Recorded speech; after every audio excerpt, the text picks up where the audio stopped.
Hello and welcome to Catholic Answers Live. I'm Cy Kellett, your host. Happy for a Friday. We got a great guest today and a couple of great hours. Joe Heschmeyer is our guest. Joe, of course, a very, very fine apologist and the author of Pope Peter and some other books, and just very well known from his work on the internet as an apologist. And we're just so happy he's our colleague now. Second hour, you can ask him anything you want. We'll just open it up and we'll make it an open forum second hour. But first hour, we're going to talk about bishops in the early church. Were there bishops in the early church? This is actually a point of dispute because if there were bishops, say, I don't know, appointed and ordained by the apostles, well, that would say something about the structure of the apostolic church. But if there weren't, that would also say something about the fundamentals of the apostolic church. And you are welcome to call, whether you think that there were bishops or were not, or if you'd just like to know something about where this whole idea of bishops came from. 888-318-7884. Joe Heschmeyer, father for the second time just this summer. How are you, Joe? Doing great. And how's the little James Campion? Yeah, he's really good. I was telling Darren earlier, he's much better now at articulating his wants and dislikes. And unfortunately, there's a lot of things that fall in the second category, like not being held upright all the time. Oh, he's a demanding little fella. I don't know where he gets it. No idea. And is his sister a little more gentle with him now? I remember last time. Yeah, she is. She is getting really cute with him. It's great actually watching her. Anytime he starts to cry, she'll say like, "Baby boy crying," and just like immediately wants to let us know. Like, it could be like the smallest like little whimper in his sleep, and she will like make sure we know about it. Oh, so that's very nice. That is sweet. Again, our number is 888-318-7884. We're talking about the bishops in the early church. There's certain basic claims that most Christians make about bishops.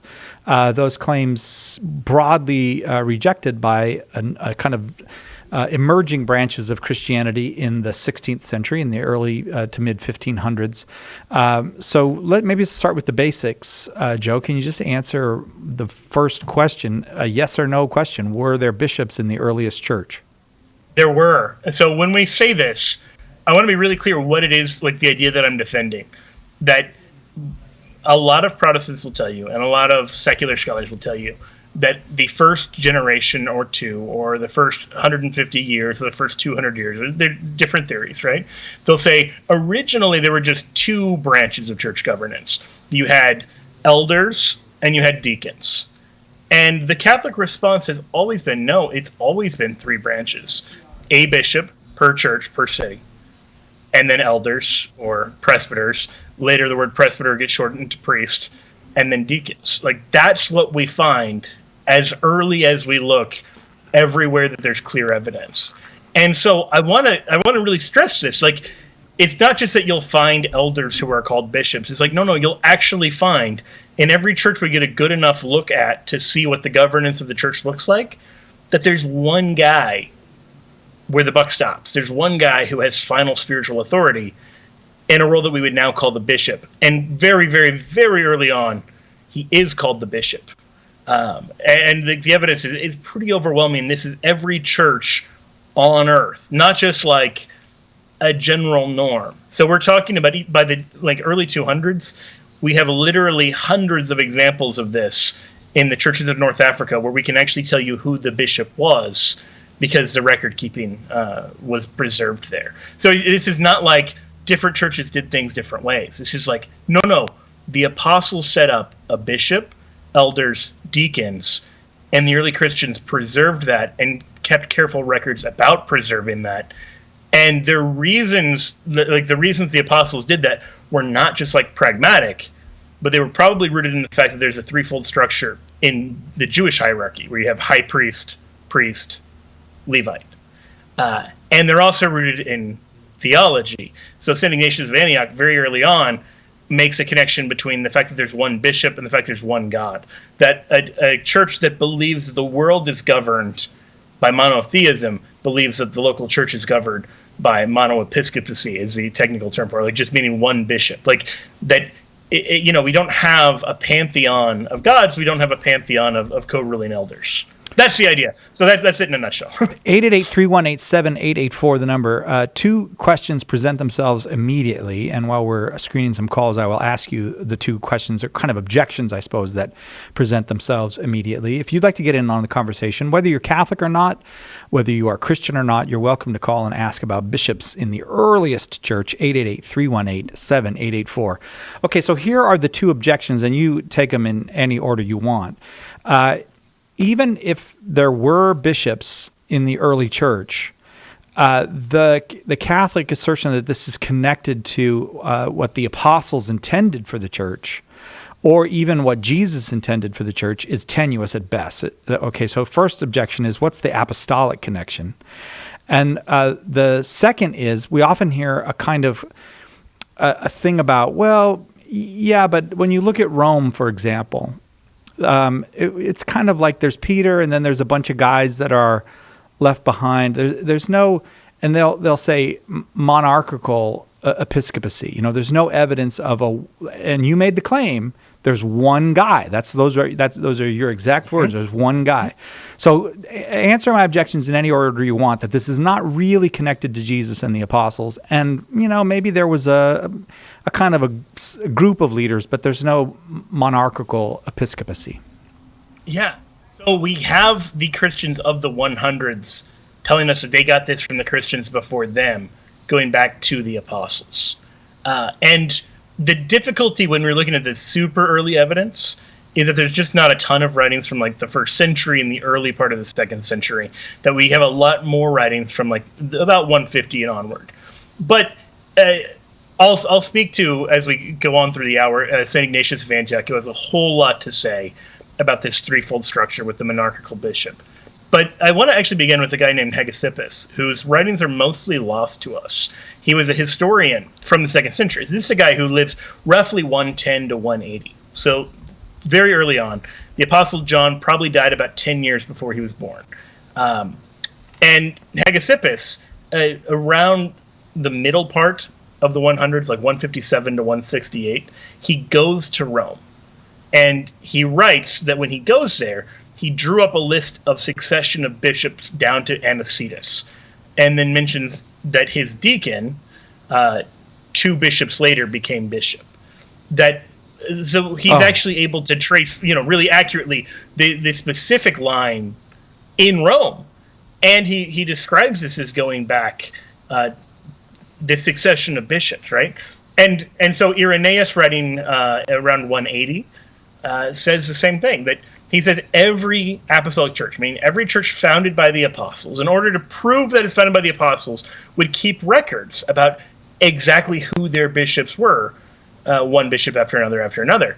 And so he's able to likewise trace each one of the bishops of Rome, beginning with the apostles, Peter and Paul, having founded and built up the church. They then pass it off to Linus, and then Cletus, Clement, Evaristus, Sixtus, Telephorus, and onwards. So he's able to name every single bishop for the first really 115, 120 years of the church, from the time of the death of the apostles to about 180 when he's writing. So he's able to name the first 12 popes. That tells us 2 things. 3 things, really. 1, it tells us this really does go back to the apostles. 2, that we know it goes back to the apostles, not just because there was a legend going around, but because the Christians, A, were living through it, and B, we're keeping track of this with good written records, and not just in Rome, but all over the church. And 3, that this is something that everybody knew about. This was not just, you got to take Irenaeus' word for it, you got to take Hegesippus' word for it. They would use this point against heretics. So Irenaeus mentions all of this when he's combating heresy to show, look, your heresy can't be true because we know where the church came from, and these are the people who got the true teaching from the apostles, and here's who got it from them. And being able to trace that was a really important part of how the second century church combated heresy. To say, yeah, they're just making it all up, if that were true, the heretics would have certainly pointed out, you guys are just making this up. It would have been a very effective point for the Gnostics or whoever to come back and say, we've never heard of apostolic succession, or we've never heard of any of these records you're talking about, and they don't do that. So cumulatively, we can say with a high degree of certainty that the apostles did start this, that the early Christians knew they started it. And this is true in Rome as well as in other places across the church.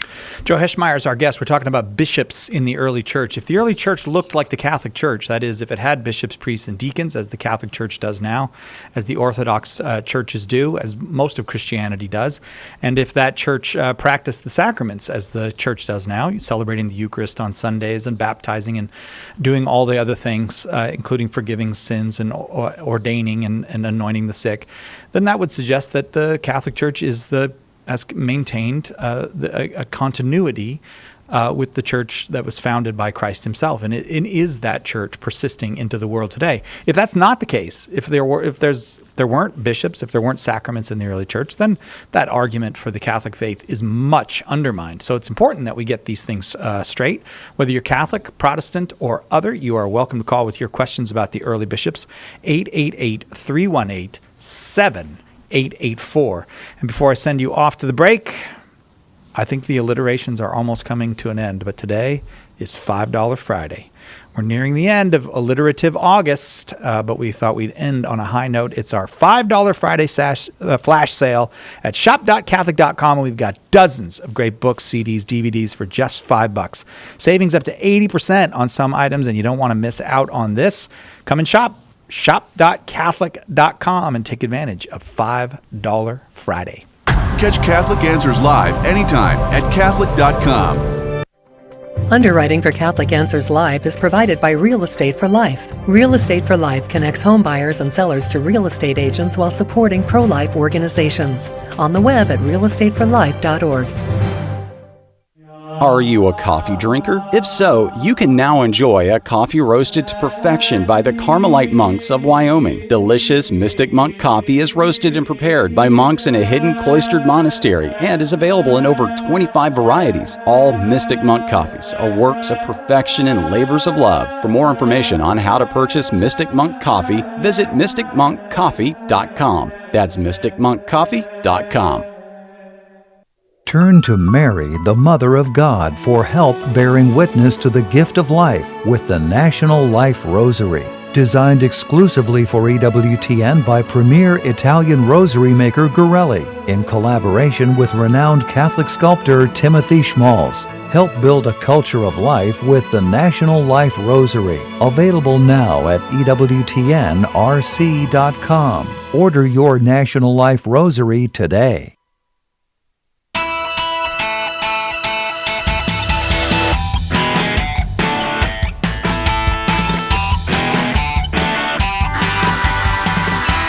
Welcome back. Catholic Answers Live. Joe Heschmeyer wrote the book Pope Peter, which many have, and I've seen the reviews lauded as just the best book out there for a general audience, describing the continuity of the papacy and its purpose and the truth of the papacy as founded by Jesus and as kind of extended into the world by Peter and his successors. So today we asked Joe about bishops in general. Were there bishops in the early church? Is there any evidence that this structure of church that almost all Christians have now, and I know people are shocked when you say that, but most of the Christians in the world, by far, live and worship in communities that have bishops, priests, and deacons. And now for Americans, that might seem odd to say it because we are a predominantly Protestant country. But for most of the church, and even today for most of Christians, this is the structure of the church. Well, we have to defend that. And Joe says, yeah, there were bishops in the early church. Did you want to make any more points before I went to the calls, Joe, or shall we take some calls? I'll work them in as we respond to callers. Oh, feeling nimble today. All right. Nate in Dallas, Texas, our old friend Nate. Always glad to have you here, Nate. Thank you for starting us off. Go ahead with your points for Joe. Hey, good afternoon. Thanks for taking my call. Sure. I think I just heard that Joe was talking about the papal succession, and it reminded me that a little while back I was looking into this, and the Catholic Encyclopedia, newadvent.org, which has, if I remember correctly, a nil obstat or a imprimatur. I'm going to read it. It says, in the numbering of the successors of St. Peter, certain differences appear in various lists. the two forms of Anacletus and Cletus, a very early occasion, the third pope, but it's reckoned twice. There are a few cases in which it's still doubted with whether particular individuals should be accounted genuine popes or intruders. And according to the view taken of compiler of the list, anyway, another point is that the Liber Pontificalis, the Annuario Pontificio, the annual yearbook of the popes, if Wikipedia is to be believed, says, quote,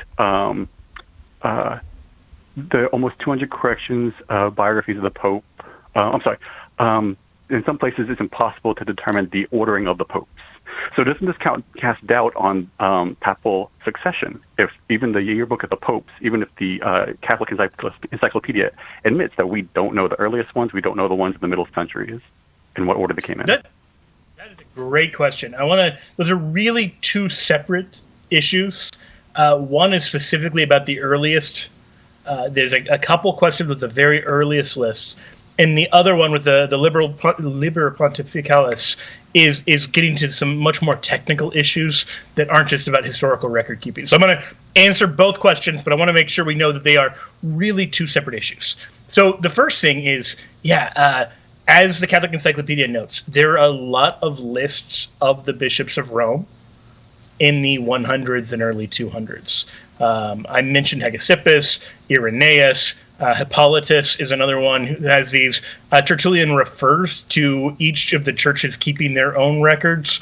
Like, these are clearly a big thing. But some of the authors who then tell you who the popes are going probably not off of their actual direct consultation of the records immediately, right? But they're going off of their memory. In the same way that if I said, okay, cool, name the last 12 U.S. presidents going back to John F. Kennedy, there's a good chance you would get a few out of order.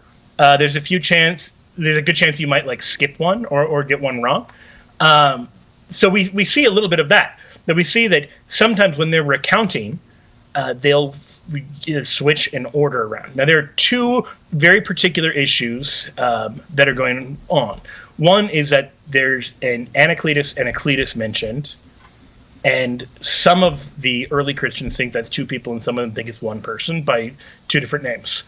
And then the other thing that makes this confusing is that Pope St. Clement, who is the fourth pope, or the third after Peter, is ordained by Peter, and he's mentioned in the New Testament. But he's not ordained a bishop by Peter.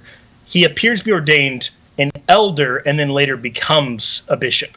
That point got confused in some of the early authors. That they would say, well, this one source is telling me Linus is a successor of Peter, but this other source is telling me that Peter ordained Clement personally. And the thing is, both of those things are true. He just didn't ordain him a bishop. Does that make sense? That we can understand, actually, we know why these small errors that crept in, based on just pretty basic things, like one person having two forms of his name, or this whole thing with Clement. And we actually have early Christians talking about this thing. Like, they realized, some of the other authors made this mistake about Clement being the fourth pope versus the second pope.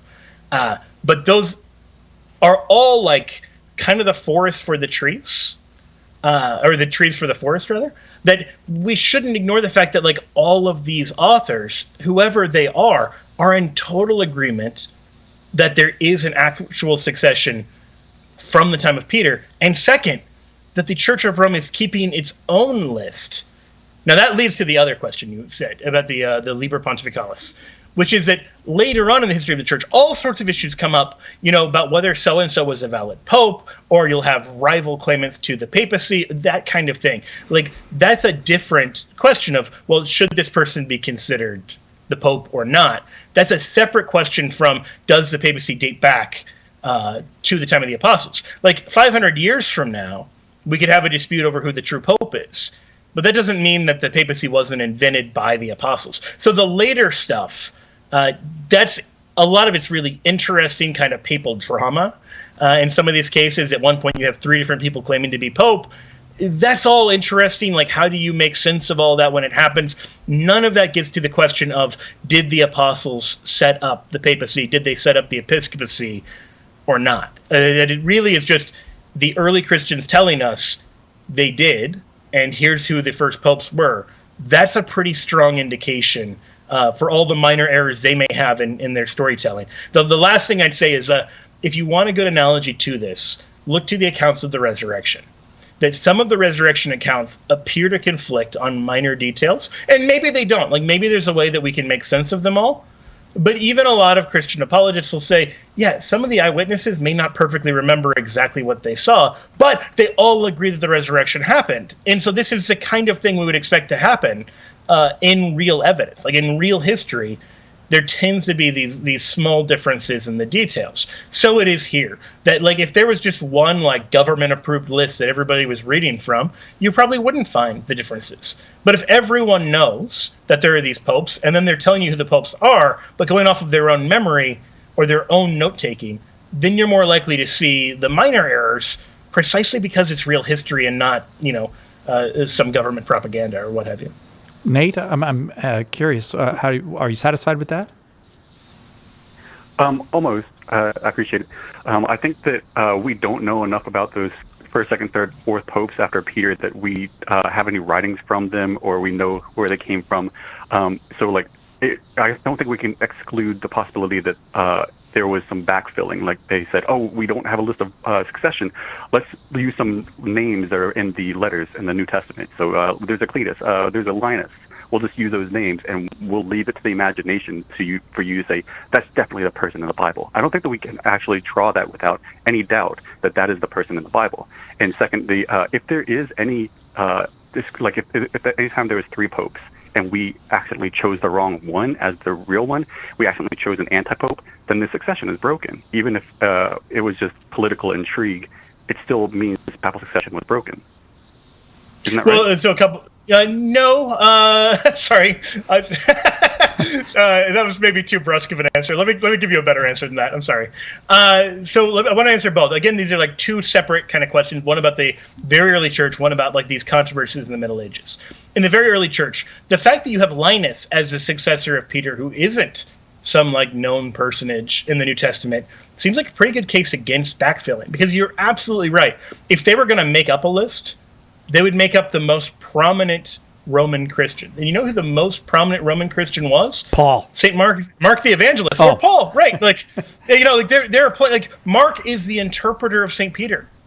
And yet, the unanimous tradition is that Mark founds the church in Alexandria, Egypt, not that he becomes the next bishop of Rome, which is what you or I might imagine, or what, if we were reaching for a detail, that's who I'd reach for.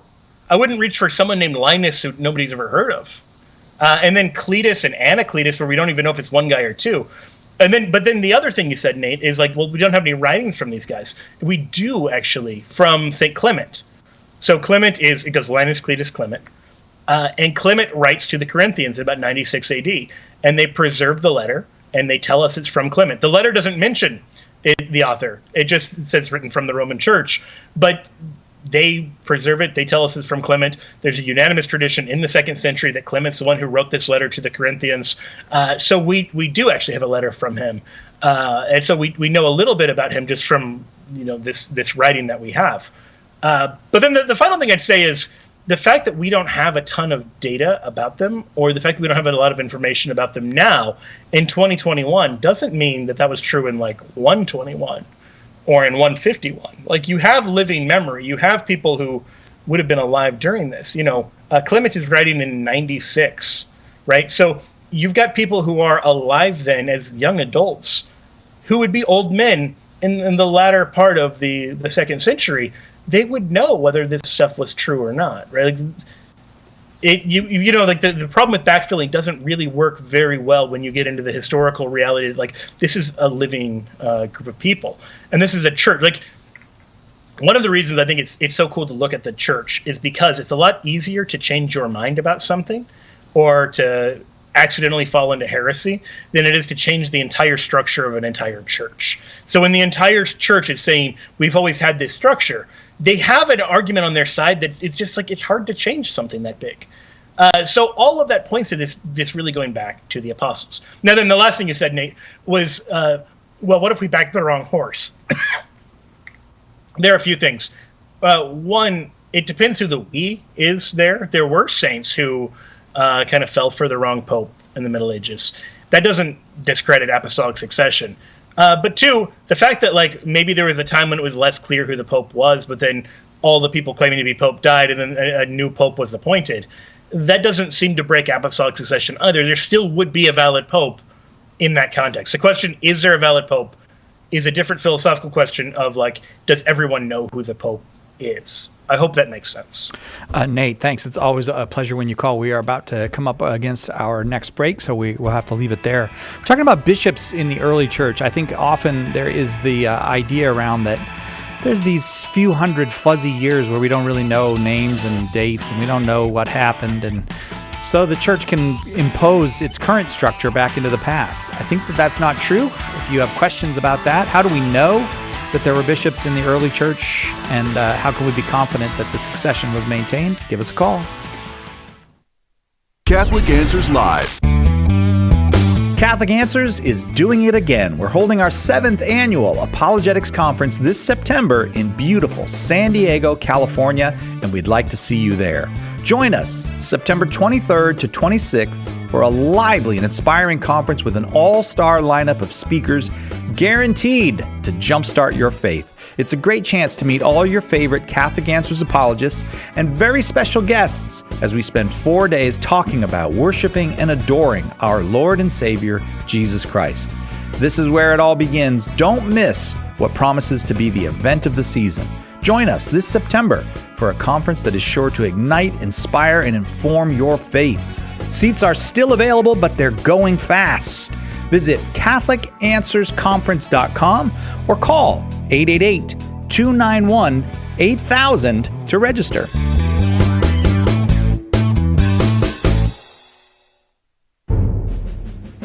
Here's a question. Is it really possible to be friends with someone who died 2,000 years ago? Maybe the problem is that we've grown way too comfortable with the story of Jesus. Nice man, right? Taught us to love one another, said not to judge people. We celebrate his birthday every year. It's time to put away this small, safe version of Jesus, says Cy Kellett. Nobody that bland could have transformed the world. In A Teacher of Strange Things, Cy presents Jesus Christ undiluted by sentiment, with all his radical words and deeds uncensored. Do you know someone, your son or daughter perhaps, or maybe your mom or dad, who needs the friendship of Jesus Christ? Do you? Order your copy of A Teacher of Strange Things by visiting shop.catholic.com today or asking for it at a good Catholic bookstore near you. Does the church have too many rules? Join me, Dr. David Anders, as we answer your questions right here on Called to Communion, Monday at 2 p.m. Eastern. Now, back to Catholic Answers Live.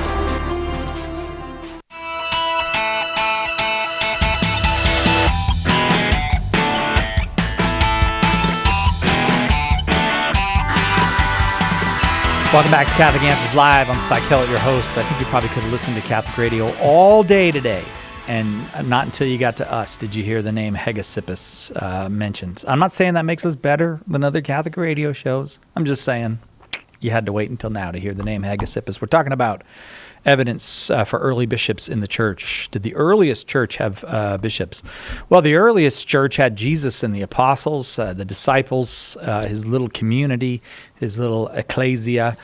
And then it didn't have Jesus because up he went. It didn't have him physically present anymore, but had the apostles. And then what happened? Were there bishops? Was there just a period of just doing our best and getting along and until the New Testament got assembled at some point? Do we just have the Gospels? What was it? Well, we Catholics, of course, and most Christians maintain that there was a smooth succession from the apostles to the bishops, that Peter was the bishop and in, say, Antioch, and then when he was not the bishop in Antioch, he left someone else there to follow in his footsteps as the bishop, and then he was the bishop in Rome, and when he died, another took his place. That would be Linus.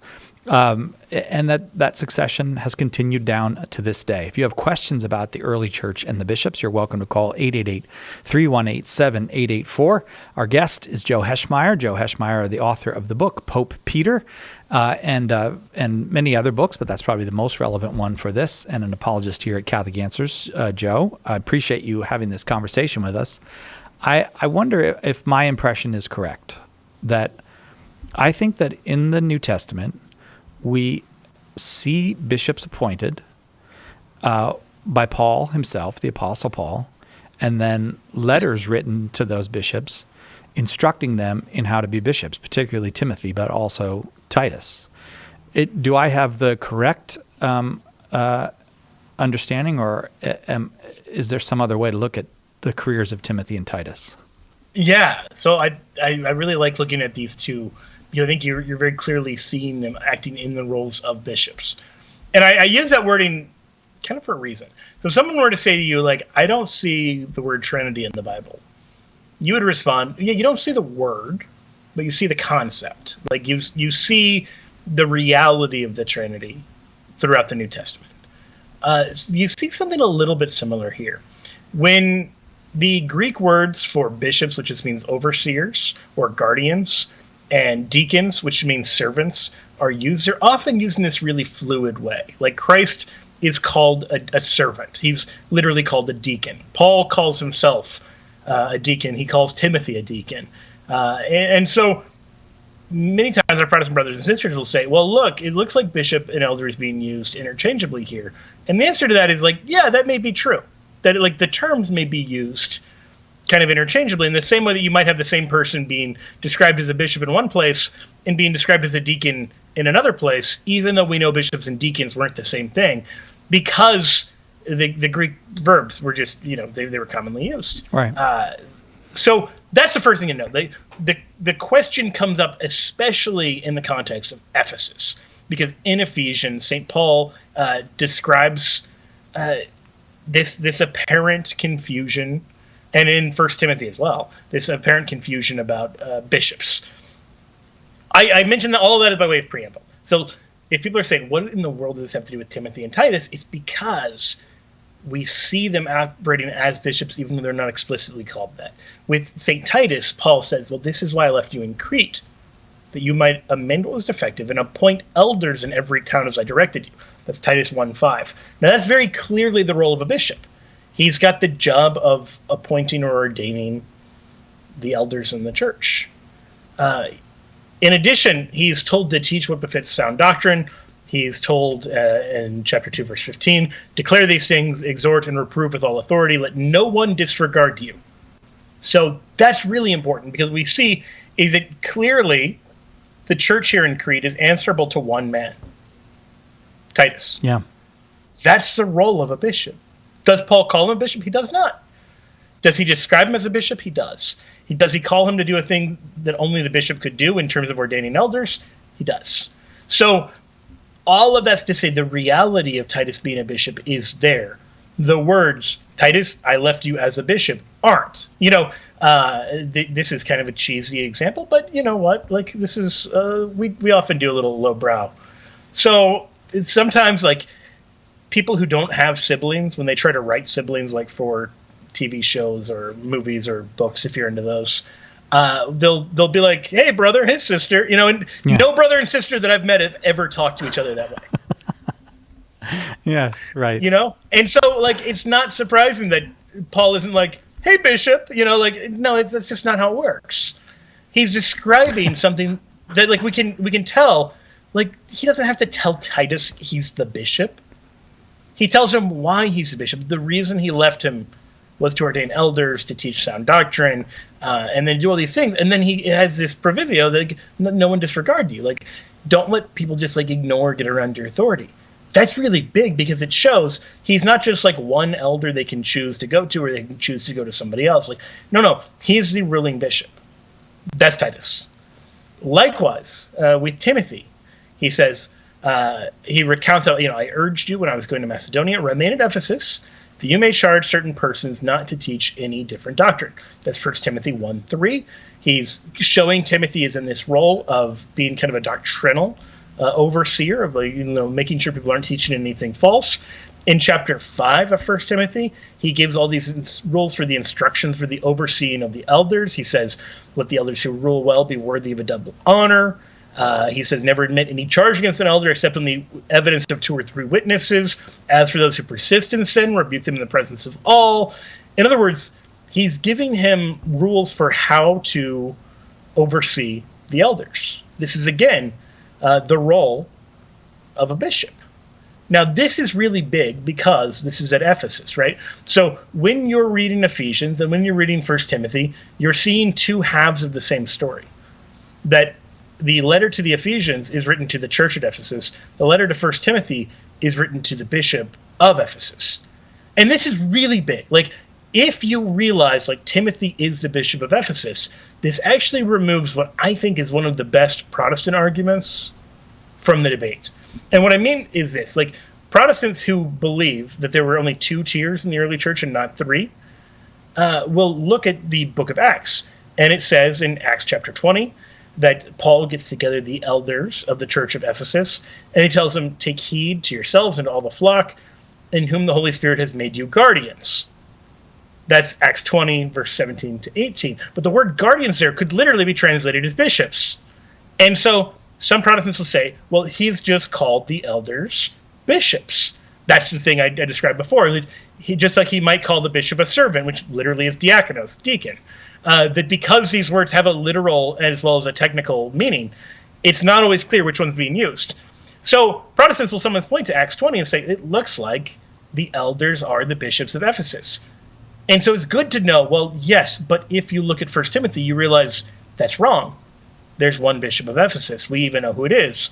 It's St. Timothy. The last thing to say about the Ephesian church, as I was doing some research for the book that I've been working on called The Early Church Was the Catholic Church, which has a whole chapter dedicated to this question. One of the things that I'd never really taken this argument seriously, but the more I looked into it, the more I realized it's a really good argument, is that Revelation, the first 7 churches that are described in the first 3 chapters, there are these 7 angels of the 7 churches. And look, the book of Revelation, really weird. And I mean, I say that I love the book, but I get that people are just like, I don't know what I'm reading. I don't know what's going on. Understandable.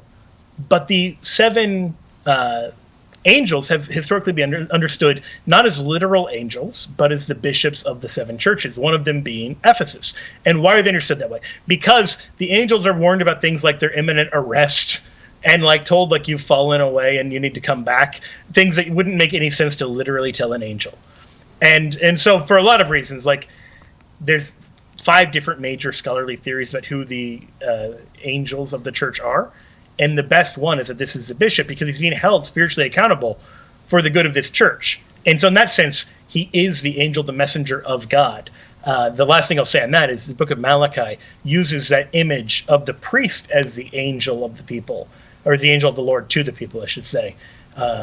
And so it's not crazy to read angels as a reference to like God's priests, and in this case, God's bishops. So all of that to kind of bring all that together is to say, yeah, Titus, he's the bishop of Crete.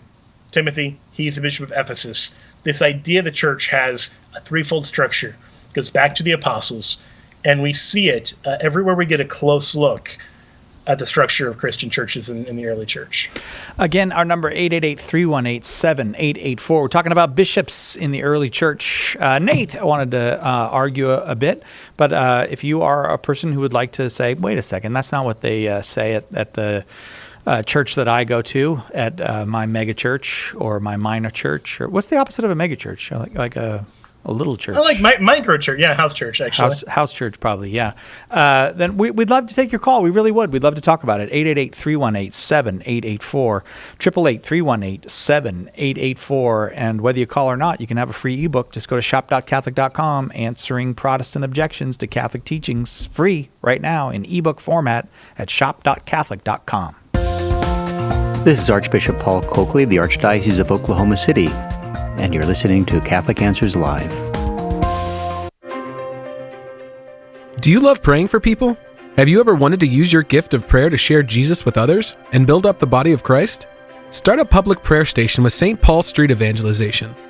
Listen to people's needs, pray with them, or invite them to meet you at church. St. Paul Street Evangelization can help you get started. Find out how at streetevangelization.com. That's streetevangelization.com.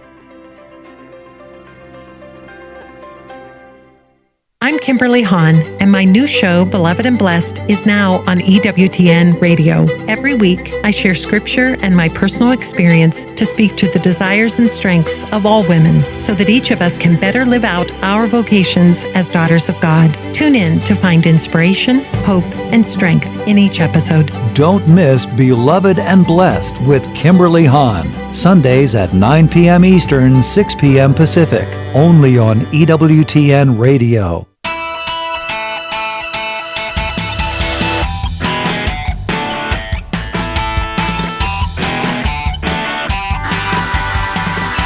Welcome back to Catholic Answers Live. I'm Cy Kellett, your host. Our number is 888-318-7884, and I'll just lay it out for you. The way it works is Jesus founded a church. He made Peter the head of that church, and he gave it 12 apostles in total. Even replenished the numbers of the apostles after the loss of Judas, so that there would be 12 witnesses, eyewitnesses to every year, every month, every week, every day of his earthly ministry. Even called other apostles, like the Apostle Paul and Barnabas, and from these upon these apostles, he founded his church. And the way the apostles went about securing that foundation was they appointed men as bishops and priests and deacons, so that when they passed from the scene, there would still be a structure and an order to the church. And that structure and order has persisted to this day. We see it in the Orthodox churches. We see it in the Eastern Catholic churches. We see it in the Latin Rite Catholic Church. And even in many other places, you see that basic structure as you do in Anglicanism. There was, in the 16th century, a time when people started to say, nope, that's not the case. We just want the Bible alone. We're not taking all of that structure. And now we have a conflict in the world between a Protestant view and the older Christian view of the structure of the Catholic Church. Whichever side you're on, your call is welcome. 888-318-7884, 888-318-7884. Our guest is Joe Heschmeyer, and he wrote one of the finest books you will read on papal succession. And so he is well versed in the history of the bishops and the structures of the church that include the bishops. You're welcome to call and ask Joe whatever question you'd like. 888-318-7884. We'll go now to Alan in Tulsa, Oklahoma, listening on Oklahoma Catholic Radio. Alan, thank you so much for your call. Go ahead with your question for Joe. Hi, thank you very much. I wanted to ask about the last couple of years, it seems like there's been a lot of people who's been very vocal about they disagree with this thing or that thing that their bishop has said. And I'm just curious, the respect that we should give to our bishops and, if we happen to disagree with something, I mean, should that really be a public thing or, how should that kind of thing be handled? That's a great question. And it gives me an excuse to mention St. Ignatius of Antioch, who I promised I'd mention later on in the hour. So let me address a couple things. First, the book of Hebrews has what I think is the best kind of one-line advice in Hebrews, or not advice, order. Hebrews 13:17 just tells us to obey our leaders because they're the ones who are going to stand account. In other words, to be the spiritual head of someone is to be responsible for the care of their soul. That's a really weighty responsibility. And no one should want that lightly. No one should want to take that on lightly. In the same way, being a parent, there's this a real spiritual accountability that goes with that. And so it's not something you just trivially do because, you want, hey, I want to have a ton of kids to make cool Instagram photos. That's not a good enough reason.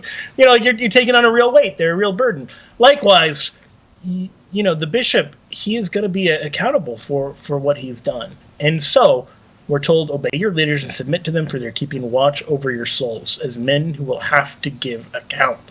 Let them do this joyfully and not sadly, for that would be of no advantage to you. In other words, your bishop has taken on a really large spiritual burden. And you don't have to make his life constantly worse. In fact, you really shouldn't. Like, you should actually make his life better. As much as you can kind of grease the wheels and make everything run more smoothly in your diocese, even if the bishop is someone who you disagree with on everything, even if the bishop is someone who you just hate his guts, you should obey him, you should submit to him, and you should do it joyfully and not make his life, a living purgatory. That's the first thing.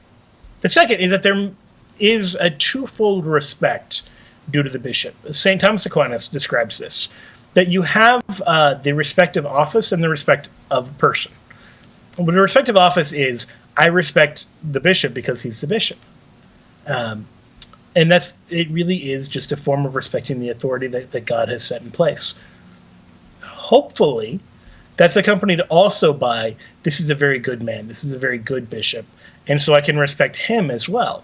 That won't always be the case, frankly. And the New Testament is not oblivious to this, because the authorities were not always great at the time of Christ. You may remember they did like this whole thing where they betrayed Jesus to the Romans to be crucified, and then they helped persecute and tried to kill the early Christians. It was not not the high point of piety.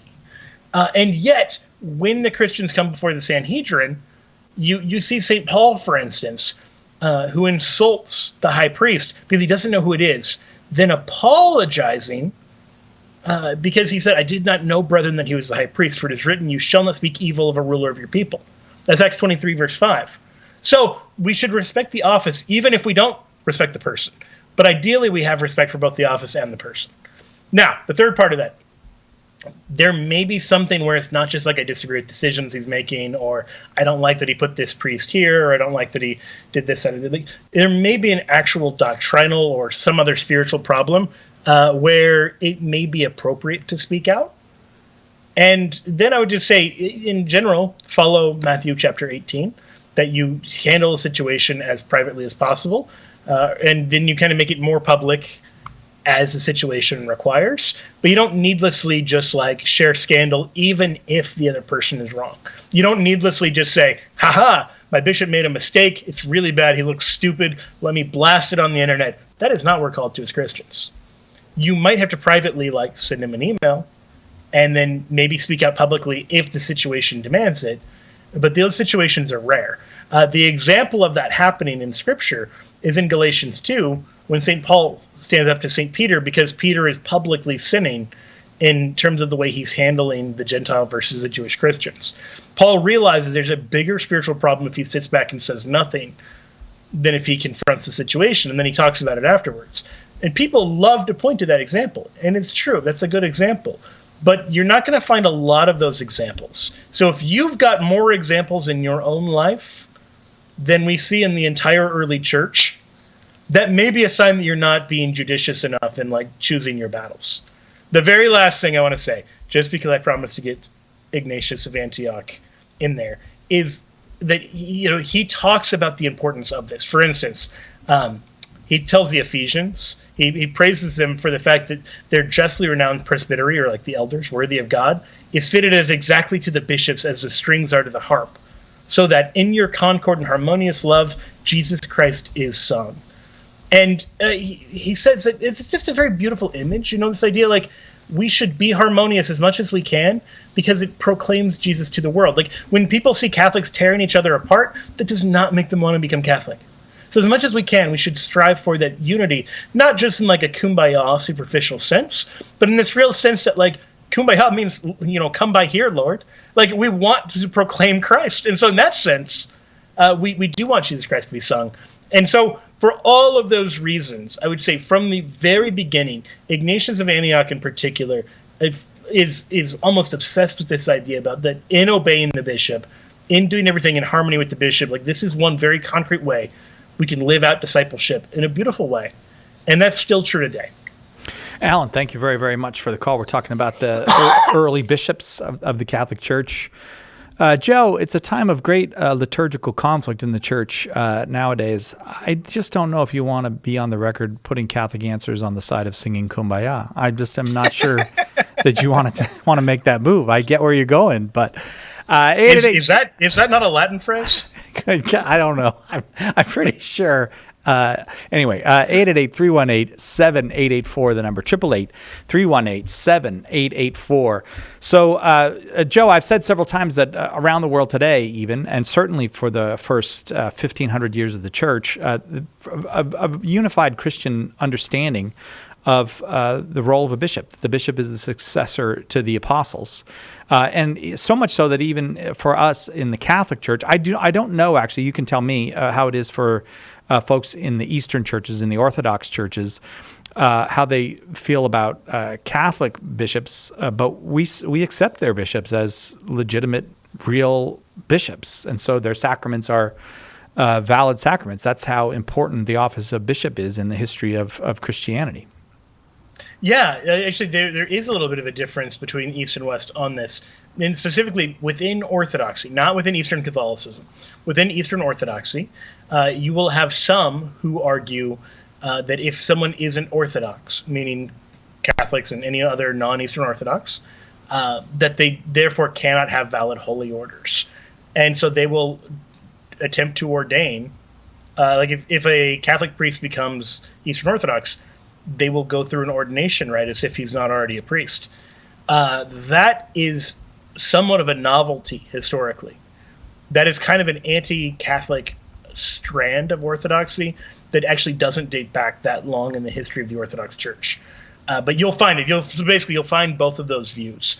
But the better view, and the one you'll find within Orthodoxy, and is certainly the view of the Catholic Church, is that that's even someone who may be defective on some points, even someone who may be in schism, could still be a valid bishop or a valid priest. So that's not an impediment to the possibility of ordination. Oh, as we've seen in the society. Indeed, indeed. Society of St. Pius X.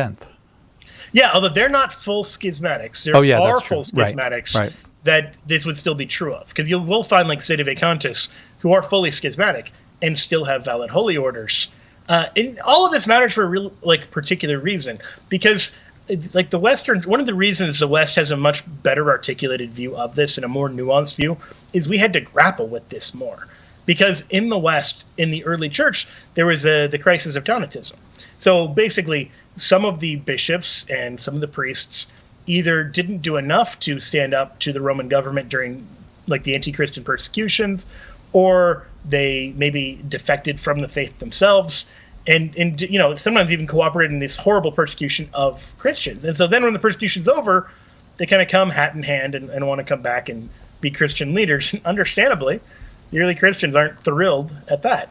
And so it forces this really important conversation about, okay, well, if you become a priest of Jesus Christ, can you lose that?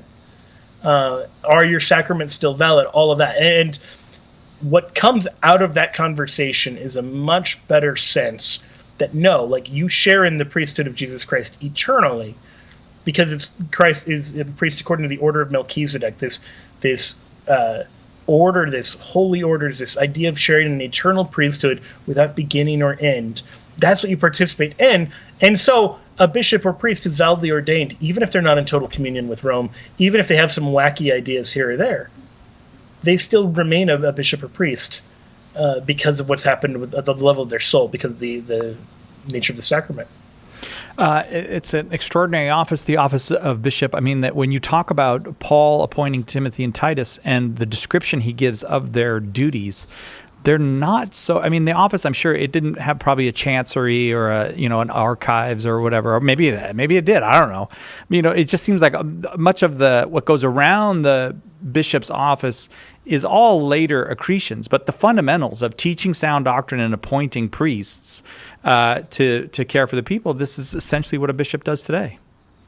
Yeah, I think that's a good analogy. I like to use the analogy of these tech startups, your Bill Gates or your Steve Jobs types who start these major companies, but it really is an outgrowth of what they began in their garage, right? It's the same thing, just bigger. Yeah. Joe, you'll stay for a second hour and do open forum with us?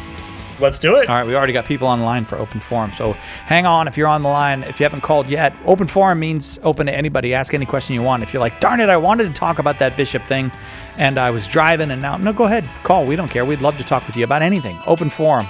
right after this with Joe Heschmeyer on Catholic Answers Live. The number to call, 888-318-7884. Right back. Finish on a high note.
Welcome back to Catholic Answers Live. I'm Cy Kellett, your host. Just finished a fascinating hour in which 2 people called to talk with us. That's all right. That's okay. We can do it without you. We don't need you. We got Joe Heschmeyer, our guest Joe Heschmeyer, and it was a fascinating hour on the early bishops. This hour is an open forum. You can ask about bishops. You can ask about anything you want. 888-318-7884. Thanks for coming back, Joe. Yeah, happy to be here. Joe Heschmeyer, by the way, I only mentioned Pope Peter last hour, and that's Pope Peter defending the Church's most distinctive doctrine in a time of crisis. A very popular book. Lots of folks have written reviews in which they've said things like, I needed to get past this resistance to the papacy and whatnot, and this book to help me do it. So, if it's one of those things that you struggle with or you're not sure about, or you just like to be better prepared to defend the papacy, a great one for you. He also wrote, Who Am I, Lord? Finding Your Identity in Christ, with one of my favorite book covers ever. I love that painting from, don't tell me. Okay, tell me. I forgot who it was. El Greco. Oh, yeah, right. And then the latest book is Joseph, St. Joseph. A man named Joseph. The dad Guardian of Jesus for our time. who loves you. You're so close. It's called what again now? A Man Named Joseph. A Man Named Guardian Joseph. For Our Times. Guardian for Our Times. I said it. In the future, I'm going to run book titles past you and see if you can remember them before I settle on a book Tim title. Staples used to do it. It's only 2 books with Tim. And he used to be like, well, no, just say the title. And I'd try it. He'd be like, man, you don't even know the names. But I can do all of Tim's books now. I can do all of Carlo's, but I always forget one. There's no way I can do Jimmy's or Trent's. I can't keep up with that. I mean, I can't read that many books. Yeah. No, I think Trent has actually written more books than he's read. That doesn't make any sense. That doesn't make any sense. 888-318-7884, the number. Okay, Joe, do you know the name? I wrote a book for Catholic Answers, which also got very good reviews, including one reviewer who compared it, let me just say, compared it to C.S. Lewis's book, Mere Christianity. Oh, you got to, okay, you're cheating. Right here. There it is. The Teacher of Strange Things. I didn't hold up your book. Now I feel bad. Well, Pope Peter. I had to look to make sure I got the title right. I didn't want to make a fool of myself. The important thing is get the subtitle right, Joe. I'm giving you time right now. Who Jesus was and what he taught and why people should follow him. That was very close. Yeah, you put one extra "and" in there, but yeah, you did. Very good. 888-318-7884. Dan in North Dakota starts us off listening to EWTN on Channel 130 Sirius XM satellite radio. Dan, we're so happy to have you. Go ahead with your question for Joe. Hey, guys. Thank you so much, first of all, for doing this show, and it's been instrumental in my faith and just kind of changing the way I look at things. I think I'm to the point where I would no longer consider myself a Protestant, but I'm not quite sure that I'm Catholic yet either. But I really appreciate you guys. My question is, wait, hang on a quick second, Dan. I'm just looking in our files here. Dan, no, we've got you on the list, Dan. Dan in North Dakota. You are actually a Catholic now. I don't know why we didn't send you a letter. I'm a Catholic. Oh, okay. But you're on the list. Okay. Yes. Just get baptized. Now I know. Okay. Yeah. Okay. My question was regarding the 95 Theses that Luther had. Of those 95, were there any that the Catholic Church felt were valid or had some kind of an impact that the Catholic Church thought, you know what, he's got a point here, and did it have any part of maybe reforming the Catholic Church at all, or were they just all kind of out in left field? Oh no, that's a great question. No, Luther's 95 Theses, I would describe them as idiosyncratic, meaning like, I think the only person who agrees with Luther on all 95 is Luther. But I also don't know anyone who disagrees with Luther on all 95. And I mean this like, I think there's kind of this idea that people have that like, oh, this must be like a super Protestant sounding list. But when you read it, it's like, no, there are often these very kind of like subtle, very particular complaints he has about the way that indulgences are being preached, and particularly about the fact that Tetzel was selling indulgences. And on his main point, actually, like Luther was right that like the sale of indulgences is immoral and incorrect. And the Council of Trent totally agreed with him, forbade the selling of indulgences. And so by all means, like it's good that he flagged that evil as evil.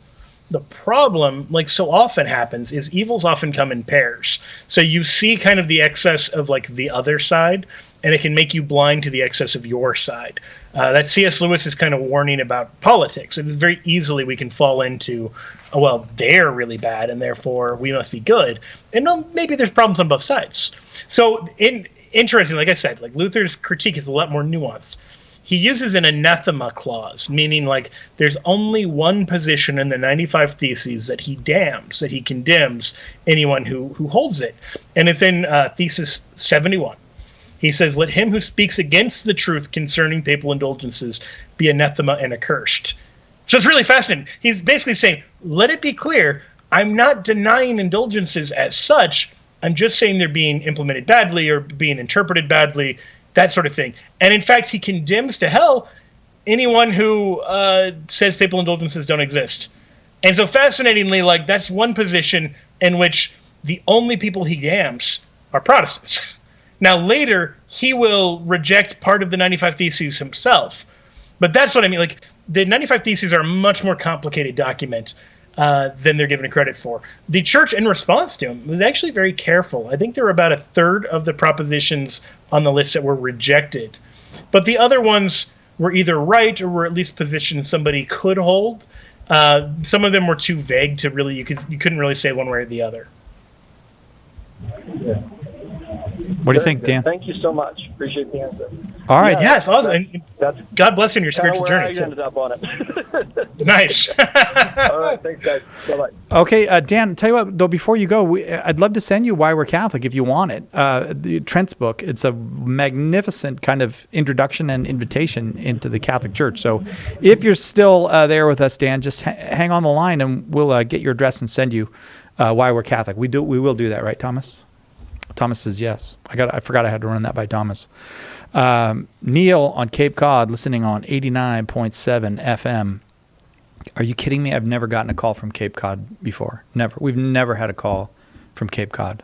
It's my favorite place in the world, except for every 31 flavors in the entire universe. Then Cape Cod is number 2. I'm so excited that we're going to get to talk to Neil. Hi, Neil. Hi, how are you? Very good. Where are you on the Cape? I'm in Dennis. Currently, I'm actually... That was the shortest call from Cape Cod I have ever had as well. My first call from Cape Cod, also my short... Do we know what happened to Neil? I didn't do anything. I wanted to talk to Neil. He's in Dennis. I know where that is. My family used to have a house in South Dennis. No? He's not there? All right. Maybe we'll get somebody from Tybee Island, Georgia. That's also a great place. Oh, I'm here. Neil's here. Yeah, sorry, Neil. I apologize. Yeah, no, I've been here. All right. We better just get your question then. Go ahead. Okay, yeah. So my question is, I've been reading my Bible and stuff like this, and I grew up Catholic, and it says in John 3:3, it says you must be born again.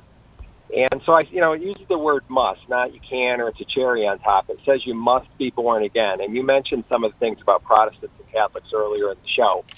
So I started asking, like, if I ask a lot of my Catholic friends, are you born again? Because you must be. Most of them just look at me quizzically and say, I don't know, or what do you mean? And then if I ask a Protestant, or some Protestants, not all, but many of them, they'll say yes. And I'll say, well, when did it happen? And they'll tell me, like, the day it happened and exactly what happened, and their life changed. So I have 2 questions. One is, in our Catholic Church, when are we born again? And why such a different experience for some people who don't even know what it means or what it is, and other people who remember the day that it changed their life? Yeah, those are both really good questions. We actually recently did a show.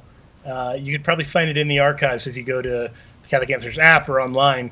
That was just on were the early Christians born again? And so if you want like an hour dedicated to answering your question, I would recommend that show. But I'll give you kind of the shorter version. So the first question we should be asking is not what do the Catholics and Protestants think being born again means. The question we should be asking is, what does Jesus mean by you must be born again in John 3:3? Yes. And he gives us the answer to that in John 3:5. He says, unless one is born of water and the Spirit, he cannot enter the kingdom of God. So this is a pretty clear reference to water baptism. And there's the two dimensions. There's the water and the Holy Spirit. And as I said on that other show, like if you take that metaphorically to just be a reference like the water is the Spirit, then you end up with washing of the Spirit and the Spirit, which doesn't work even as a metaphor. It breaks down. But we also have other places in Scripture where there are references to this regenerative baptism happening in washing. So in Ephesians 5, when St. Paul is talking about Christ's ministry for the church, he says that he might sanctify her, having cleansed her by the washing of water with the word.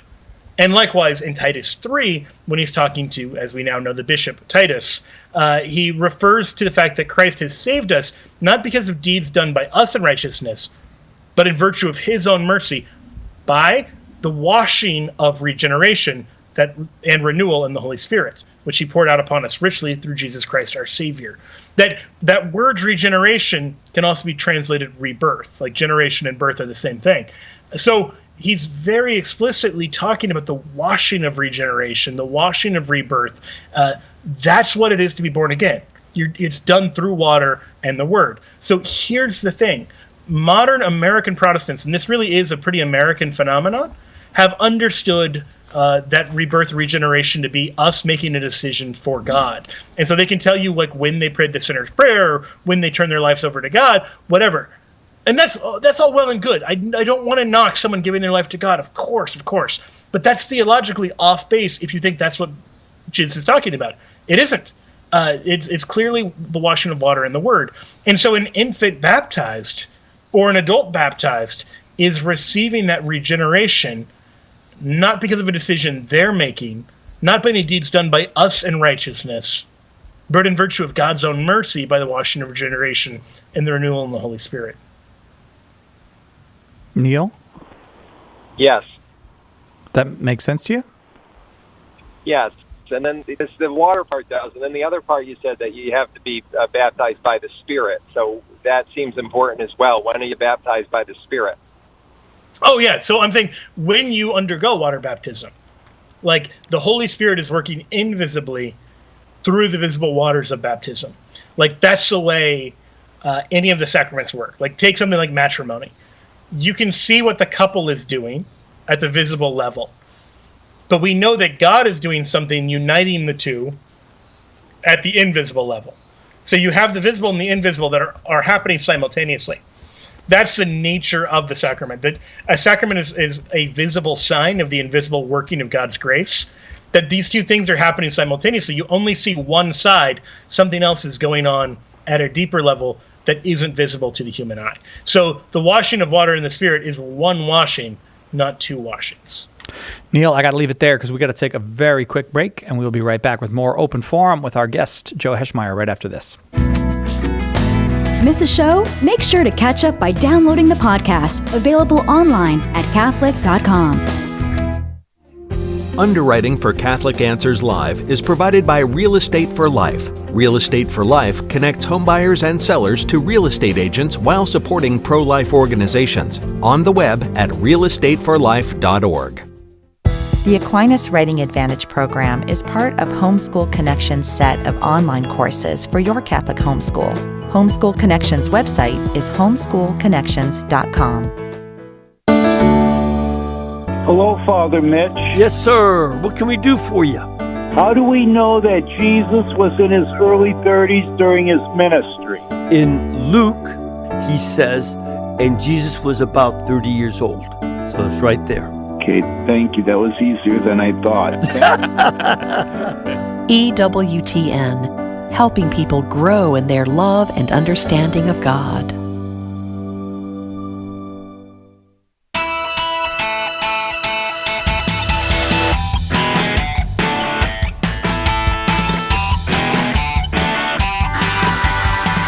Welcome back, Catholic Answers Live.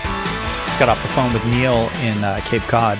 It's Open Forum. Now we go back to Massachusetts. I don't know where in Massachusetts, though, but it's Luca in Massachusetts listening on Catholic.com. Hi, Luca. You got a question for Joe Heschmeyer? Hi, yes. I'm in Cambridge, so please pray for me. Oh, Lord. Oh, I hope you get out all right. Thank you. Here's my question. What objective difference is there between someone who prays, says the rosary, or does a devotion while being in mortal sin, but has genuine devotion, has a contrite heart, and has the intention to go to confession, versus someone who is not in a state of mortal sin? Oh, those are two really good questions rolled into one. So let's pull them apart a little bit. I love the way you phrased that. I love the way you worded that. Very specific. The first thing to draw out is like the question, does it matter what our spiritual state is for our prayers to be heard? And the answer to that is plainly yes. There's a few ways that we see this. First, we're told that the prayers of a righteous man are efficacious. So that seems like a pretty obvious indication that the righteousness, our justice, our being in a state of grace actually does matter. That's from James 5, verse 16. But we also hear, in God's words to Isaiah, when he's talking about not hearing the people's prayers because of their sinfulness, that shows us the flip side. That if you're, not doing what you should be, then you can't just, rattle off a rosary and expect good enough.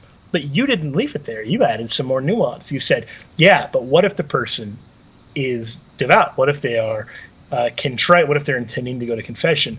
That's a different situation, because no one can say God is Lord except by the Holy Spirit. If you're making a genuine act of devotion, that's not coming from you. That's coming from the Spirit of God working within you, which means that God is bringing you into that right relationship. So I want to be really clear about this, because I don't want it to sound like one of two extremes that could lead in a bad direction. As Catholics, we believe in what's called perfect contrition. If you turn away from your sin out of love of God, and you repent of them, and you intend to go to confession, God forgives you at once. He doesn't say, well, wait in line, and when you get to the front, and then you receive absolution, then you're forgiven. Now, those of us who have imperfect contrition, where we've sort of turned away from our sin, or we've turned away from our sin, but more out of fear of hell than out of love of God, we need those sacramental graces from the confessional. With perfect contrition, God can give you what he's going to give you in the confessional ahead of time. Now, should you still go to confession? Absolutely. Don't take, I think I might have made a perfect act of contrition as an excuse not to go to confession. Perfect contrition includes, I want to go and confess this thing that I did wrong. If you don't have that, you don't probably have perfect contrition. So the point there is the person praying the rosary in the scenario you're describing probably isn't in mortal sin. They probably were in mortal sin, but are now not.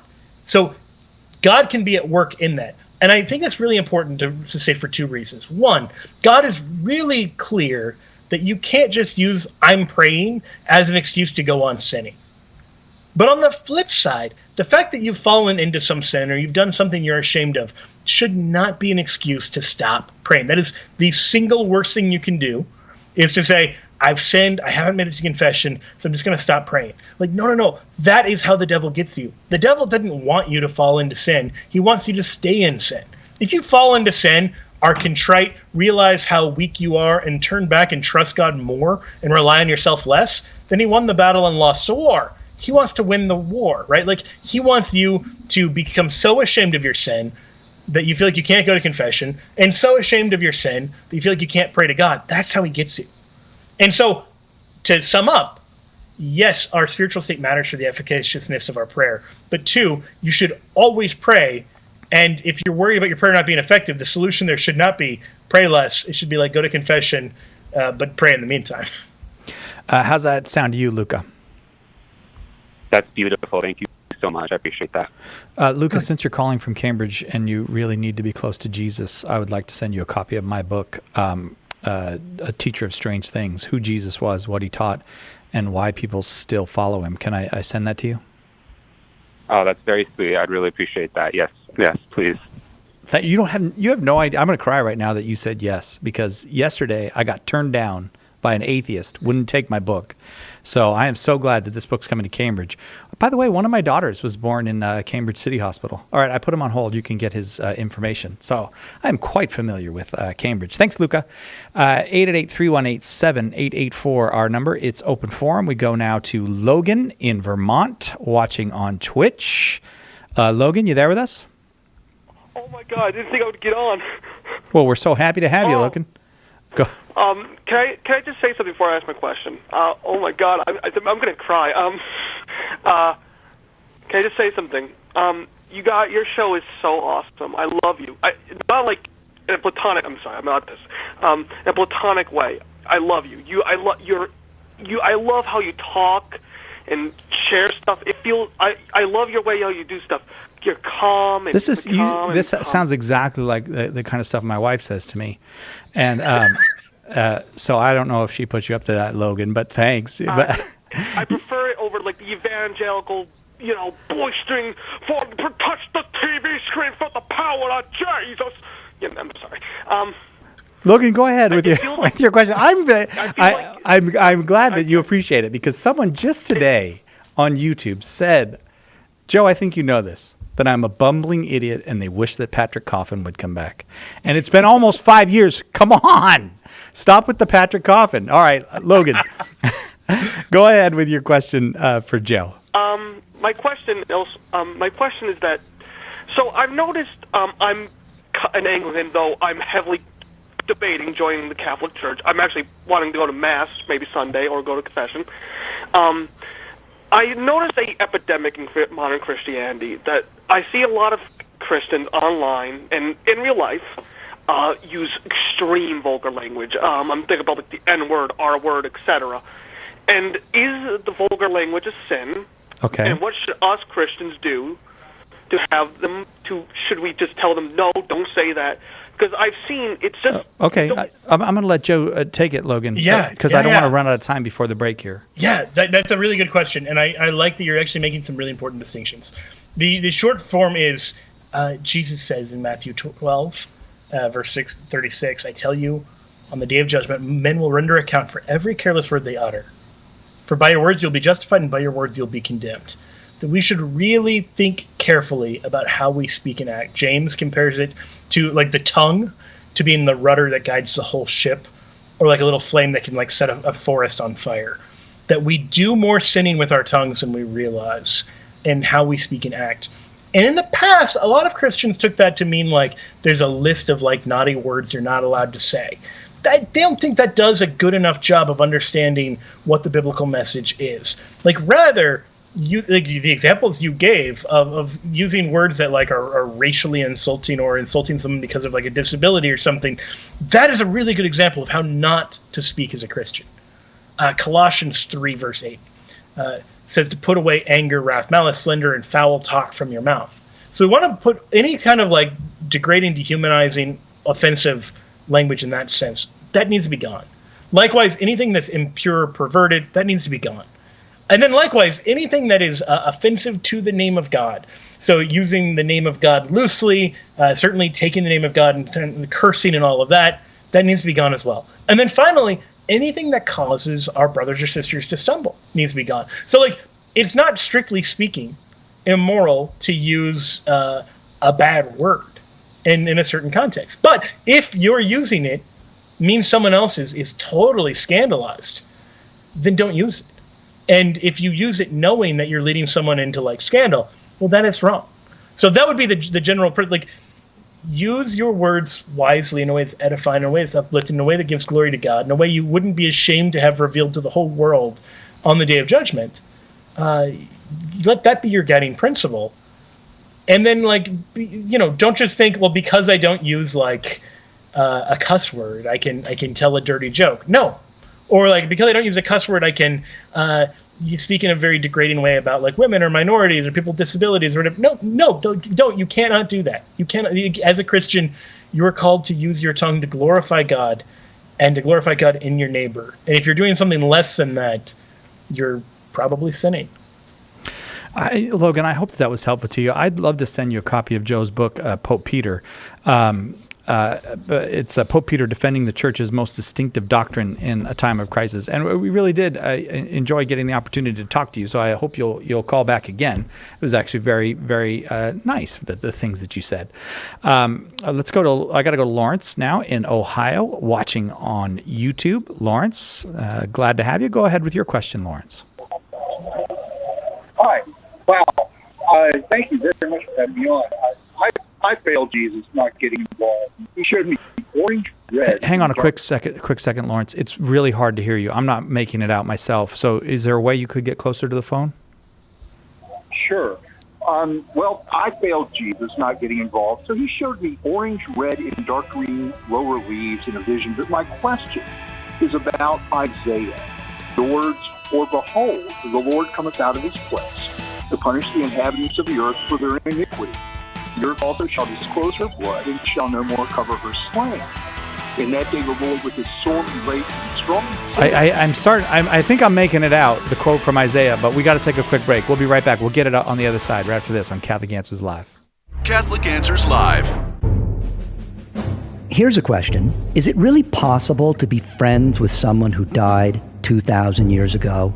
Maybe the problem is that we've grown way too comfortable with the story of Jesus. Nice man, right? Taught us to love one another, said not to judge people. We celebrate his birthday every year. It's time to put away this small, safe version of Jesus, says Cy Kellett.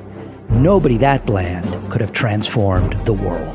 In A Teacher of Strange Things, Cy presents Jesus Christ undiluted by sentiment, with all his radical words and deeds uncensored.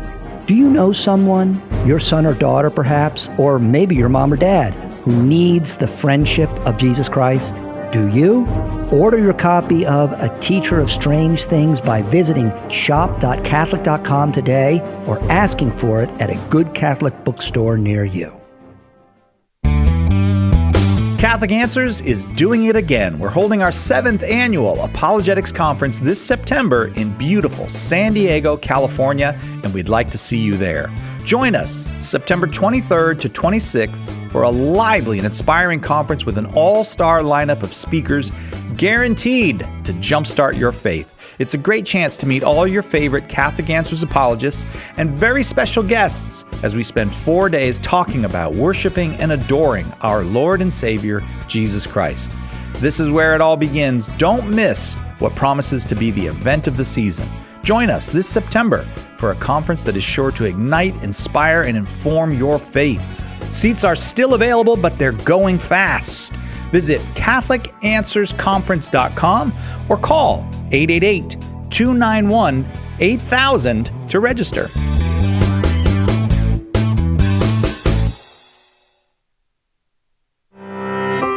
Does the church have too many rules?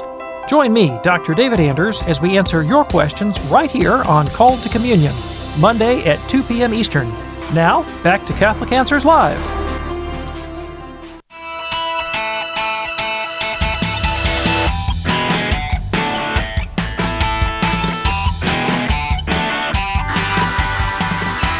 Welcome back to Catholic Answers Live. I'm Cy Kellett, your host. Joe Heschmeyer is our guest, and it's open forum. Joe is an apologist here at Catholic Answers, and now the father of two. I keep saying it because it's so exciting. Brand new baby this month.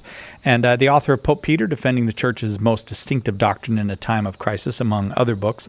And it's open forum. We're just having trouble hearing on the phone line with Lawrence in Ohio. So I'm going to tell you what he was asking, Joe, and see if you can give him an answer. Just to kind of sum up, in the book of Isaiah, what is the Leviathan?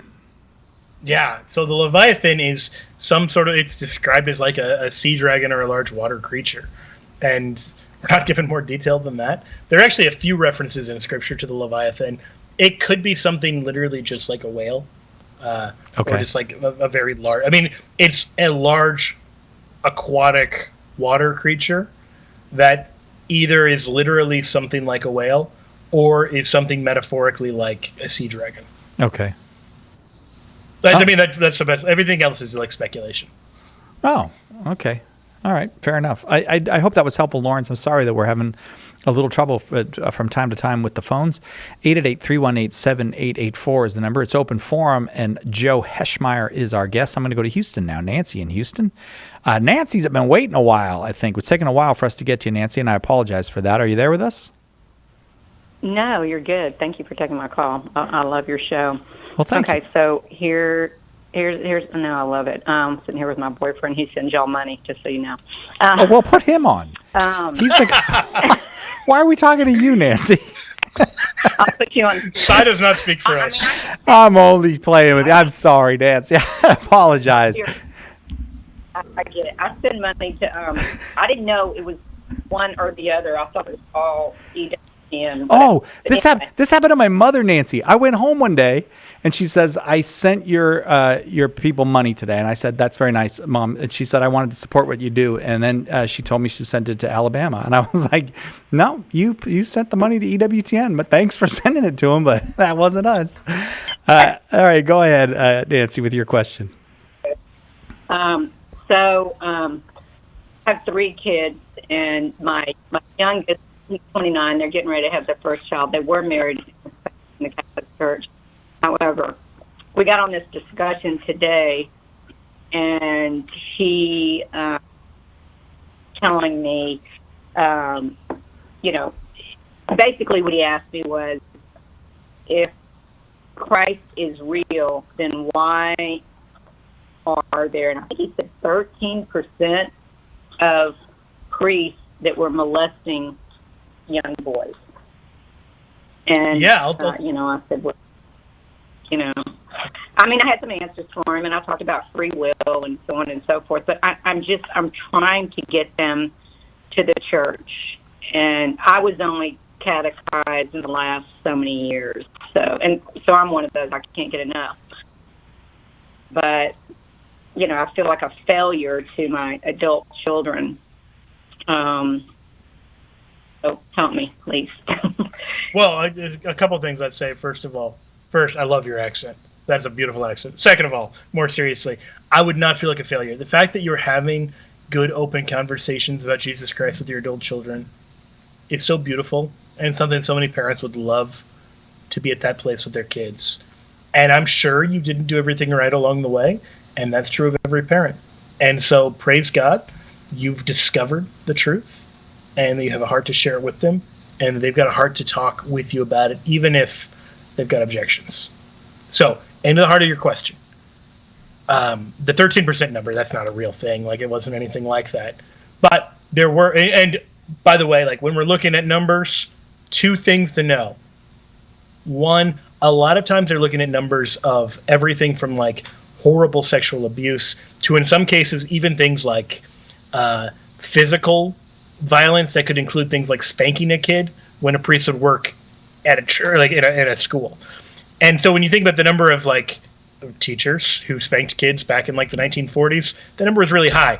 So sometimes when we're looking at like the numbers, it can be a little misleading. I don't say that to defend or excuse the real problems. I use that just to say when someone throws out a really big number, you should know that oftentimes the really big numbers aren't true. Second thing, Pennsylvania had like this really big grand jury report that looked at the priest abuse scandal, and it's horrible reading. It is really horrible reading. And yet their own data about like public school teachers showed that maybe something like 10 times the number of public school teachers as Catholic priests molested kids. So is there a problem? Was there a problem? Yes and yes. But to pretend like it's uniquely bad in the church is not true and not honest. And unfortunately, the media has misled a lot of people in that regard. In saying that, I'm not for a second saying other places had it even worse, therefore it wasn't bad. No, it was horrible. But if someone's saying this disproves Christianity because Christians were the worst at it, they should know that's not true. But then finally, like, the scandal of sin is the number one thing that keeps people away from Christ. And this is a particularly serious example of that. The thing I like to point out is this. The problem here was not that these priests were too Catholic or they were too religious. The problem here is that they weren't living by what they preached, right? Like, imagine if I headed an anti-corruption agency and then there was a big scandal that I was actually corrupt. That wouldn't disprove the message of my anti-corruption agency. In a perverse way, it would actually prove it by showing the amount of damage I did through my own corruption, right? So likewise, when we're preaching sexual morality, and then you see the tremendous damage caused by priests living sexual immorality, that's really a validation of the church's message, even as it's a major scandal about the church's ministers. You see what I mean there? Like, there are other religions or political beliefs or something like that where if you take them very seriously, the more devout you get about them, the more dangerous you are or the worse damage that you do. But here, the biggest scandal we find is people not living out Catholicism well enough or not being Catholic enough. And the solution there is not to give up on Catholicism. The solution there is we should all be more Catholic. Nancy, is that helpful to you?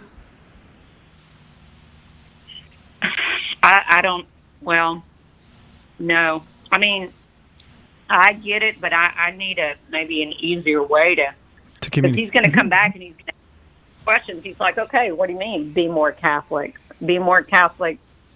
Yeah, that's obvious. You know, I mean, that's obvious. We know that. And it's true. It's happened all over the place.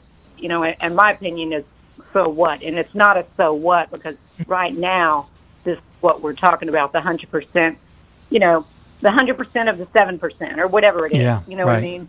Right. Yeah. Yeah, so you're looking for something practical that you could say about that would justify being Catholic even in a church where these horrible things have happened.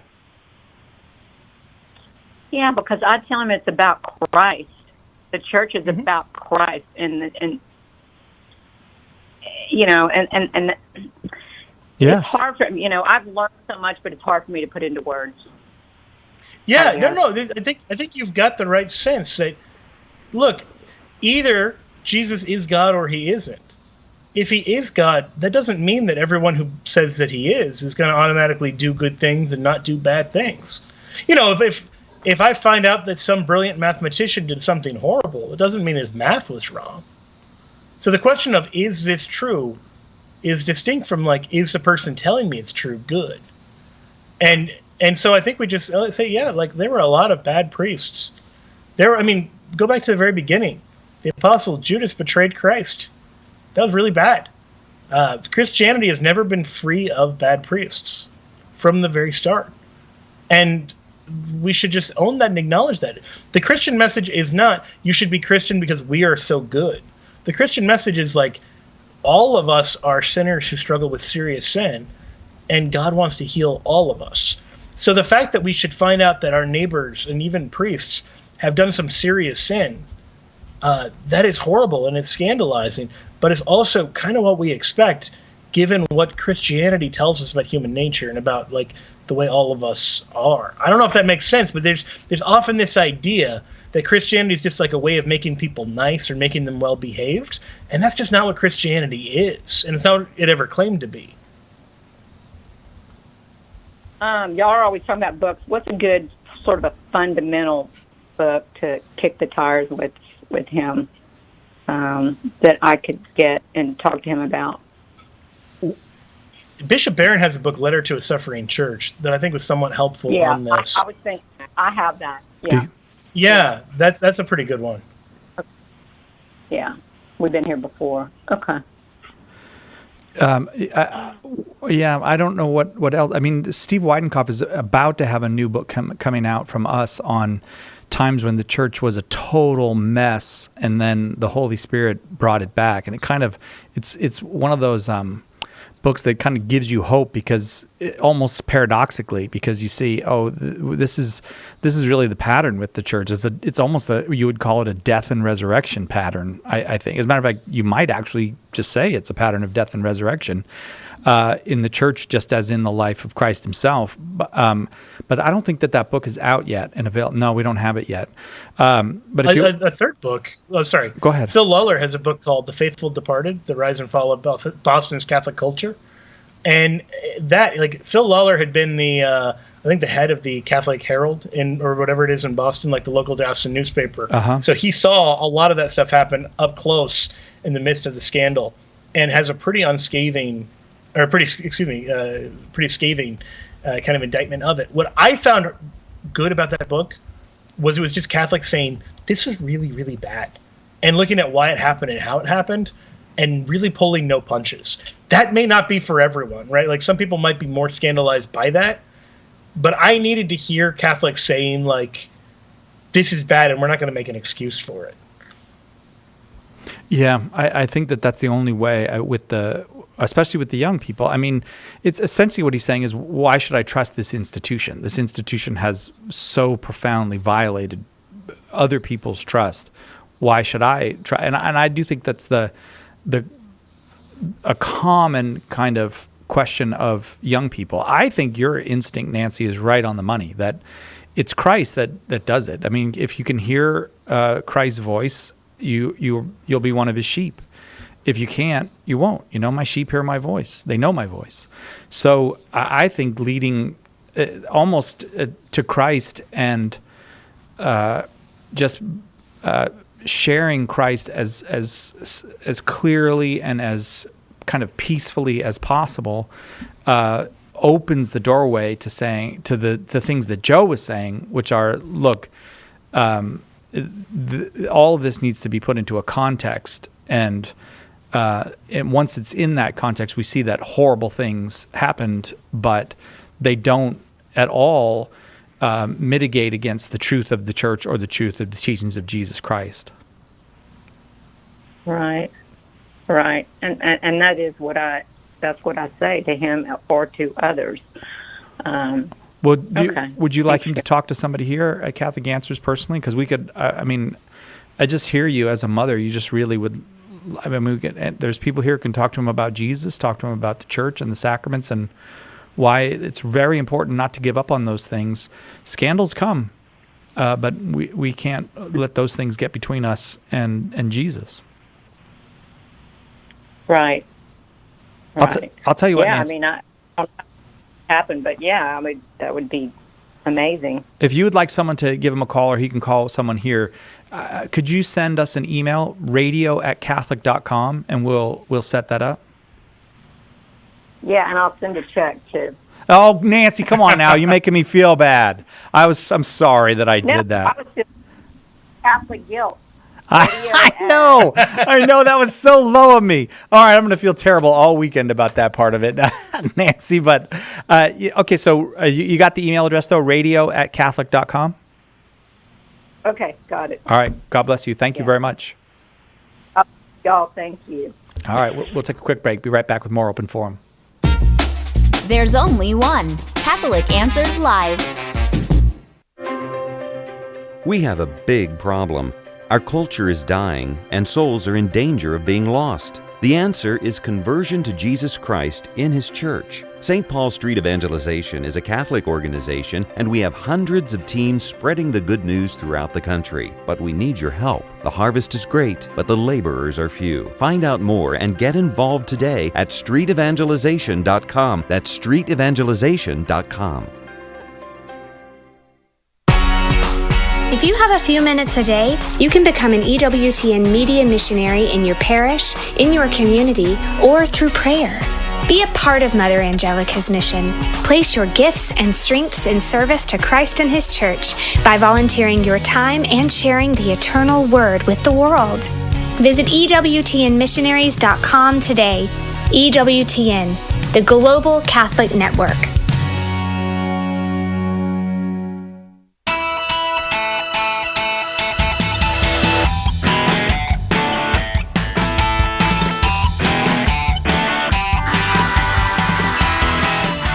Welcome back to Catholic Answers Live. Making people feel bad on the radio.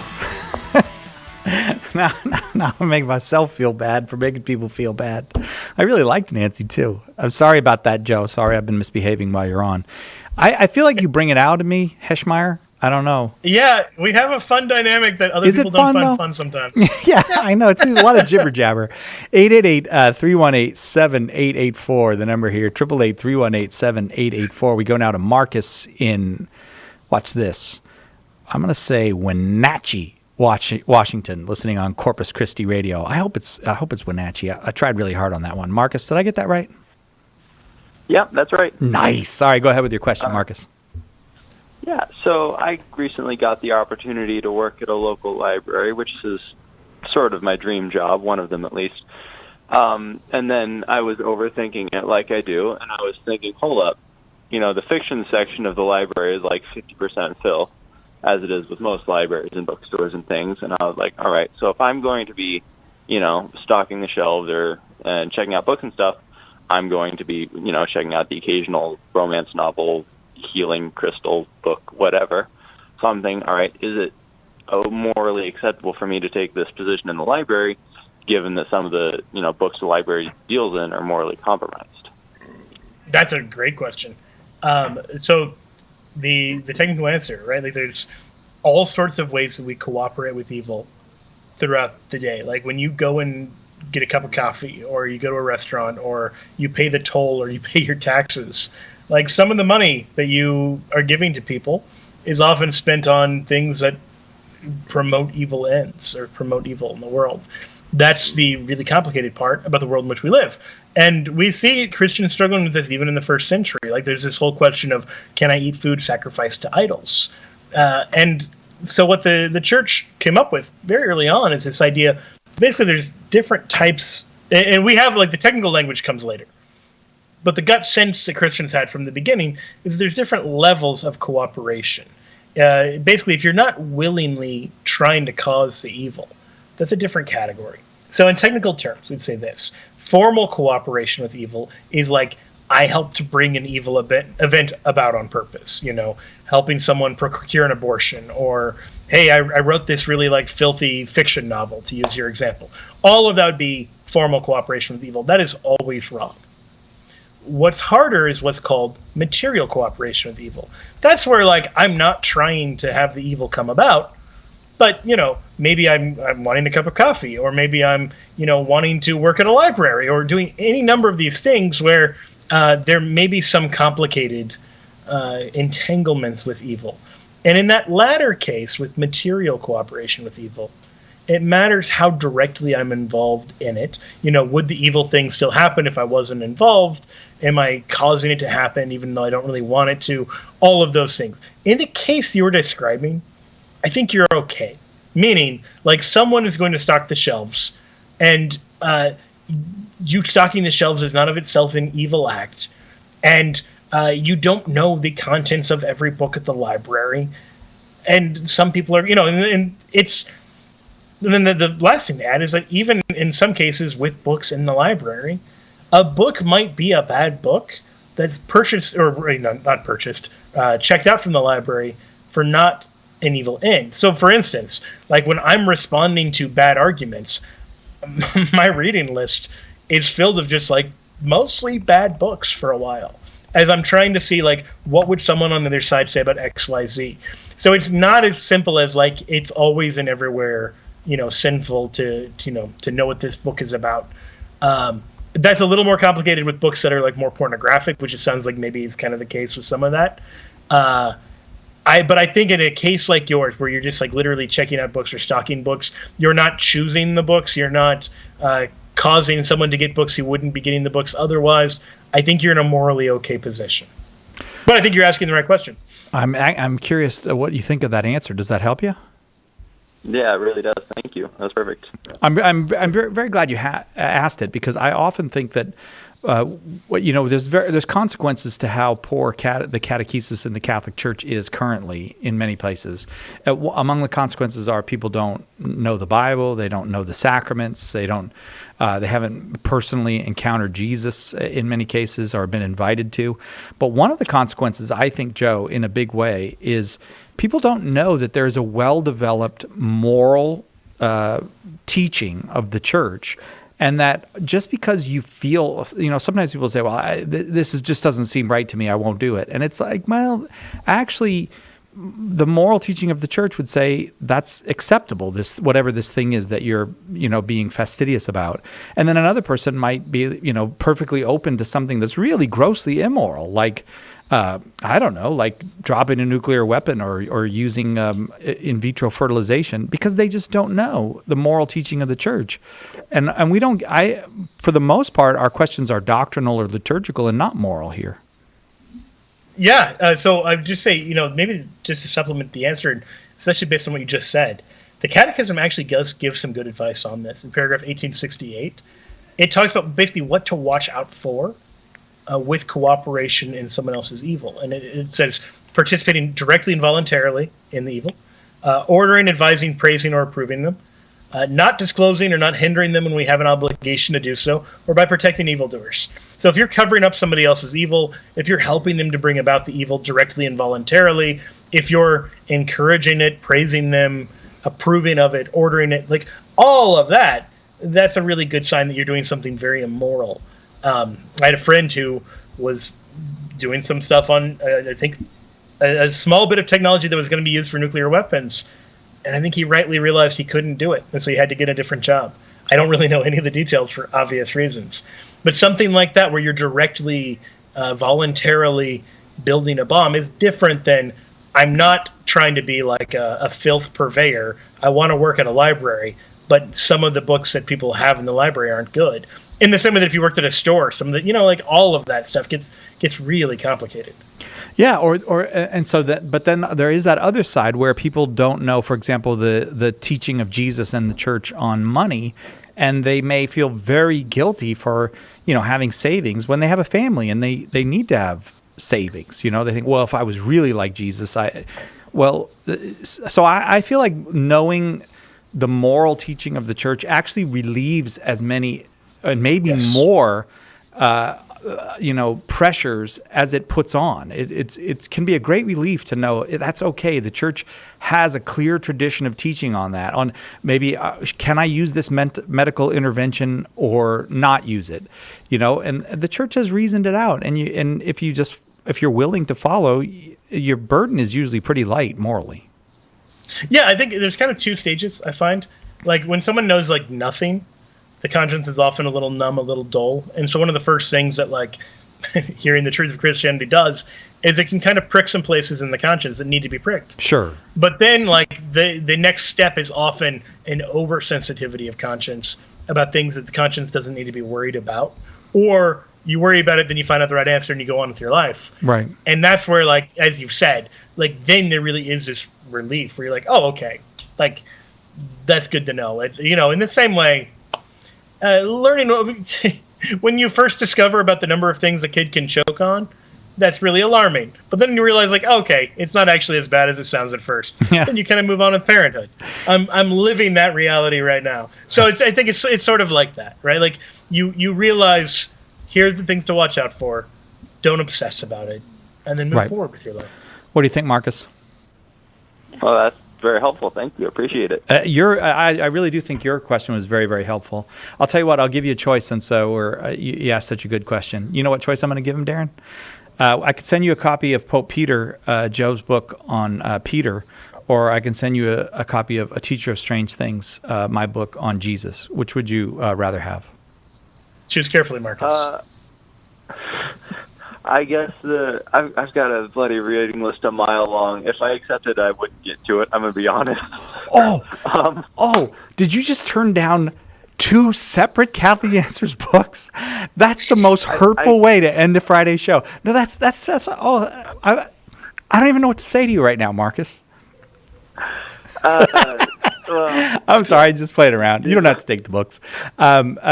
But your Friday penance was talking to Cy. Yeah, your penance is done. You had you had to listen to me.